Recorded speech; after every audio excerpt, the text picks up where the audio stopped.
Should they be anonymous or not? Hello everybody, David Schuster here. The controversy is growing over federal law enforcement agents who wear masks while arresting immigrants.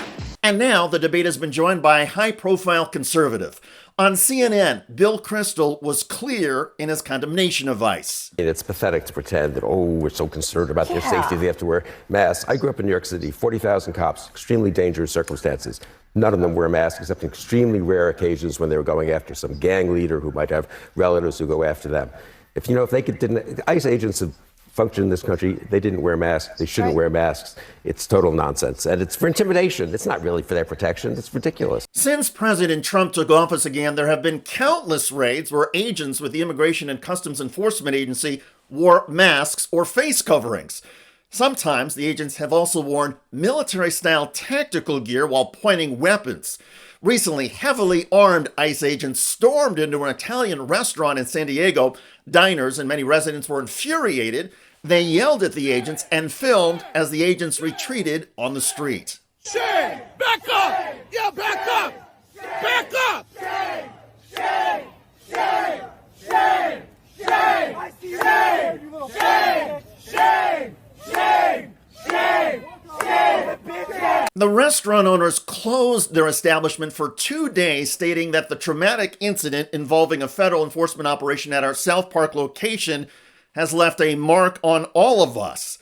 The director of the Immigration and Customs Enforcement Agency says agents wore face coverings during that raid and in most raids in general to avoid being publicly identified.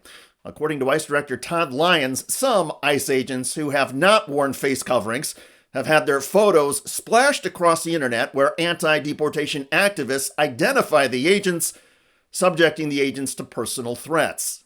People are out there taking photos of the names, their faces, and posting them online with death threats to their family and themselves. So I'm sorry if people are offended by them wearing masks, but I'm not going to let my officers and agents go out there and put their lives on the line and their family on the line because people don't like what immigration enforcement is. They are wearing those masks because we ran an operation with the Secret Service where we arrested someone that was going online, taking their photos, posting their families, their kids' Instagram, their kids' Facebooks, and targeting them.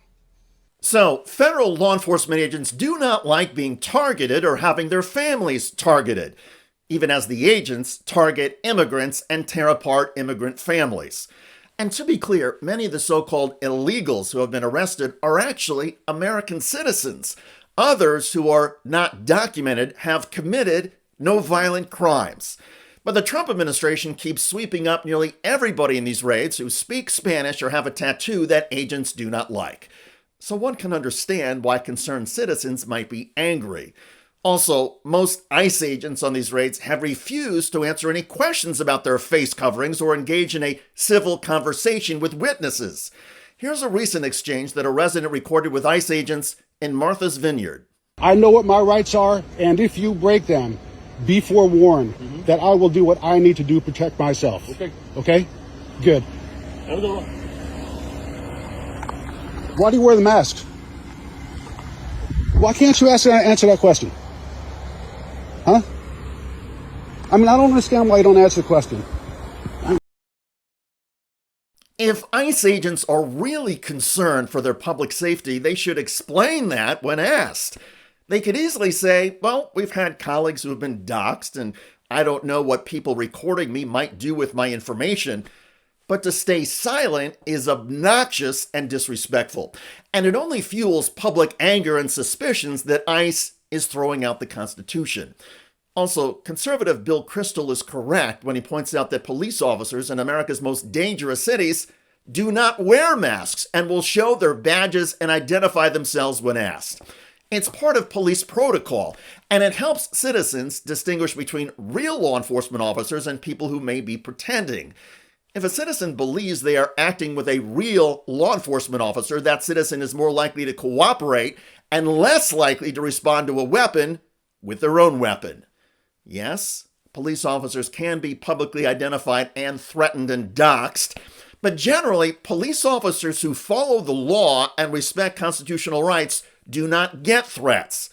With ICE, it's almost as if the ICE agents know they are doing something wrong or trampling on the Constitution and are afraid to be identified. And perhaps that is the larger issue here. We have seen the Trump administration and many ICE raids throw out due process. The Trump administration has also ignored court orders, including an order by the U.S. Supreme Court. But ICE keeps sweeping people up who may be undocumented off the street, out of restaurants, and away from job sites. The tactics are aggressive, intimidating, and often unconstitutional. If ICE agents stand by their work and believe they are following constitutional rights, they've got nothing to worry about, and they should show their faces just like most police. But hiding behind masks and face coverings while arresting people is sickening and indeed shameful. Instead of showing toughness, it shows weakness and consciousness of guilt. And it also underscores that these federal agents are to be despised, not respected.